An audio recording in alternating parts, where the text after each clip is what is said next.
prevent injury. You will need flexibility and time to practice. Never bounce while stretching. Step 1. Warm up for at least 5 minutes before you begin stretching. Step 2. Sit on the floor with your legs straight in front of you and your ankles locked together. Raise your arms straight up and straighten your back.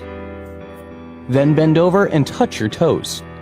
Put your nose on your knees, hold the position for 30 seconds, and then relax. Point your toes and flex while doing this stretch. Step 3. Sit on the floor with your legs stretched out in front of you and straddle your legs, keeping your knees straight. Stop when you feel tension, and then rest your elbows on the floor. Hold this position for 30 seconds and then relax.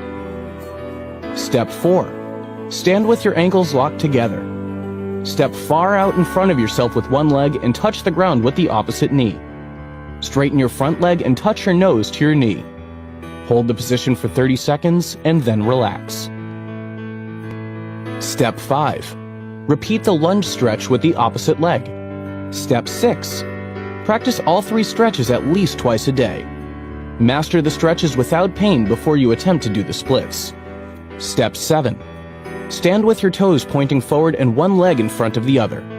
Slowly slide down into the splits. Stop if you feel pain. Get as low as you can, hold the position, and then try again. Step 8. Do the splits daily to keep your muscles stretched and to maintain flexibility. Did you know? A committee selects the U.S. Olympic Artistic Gymnast team. The team evaluates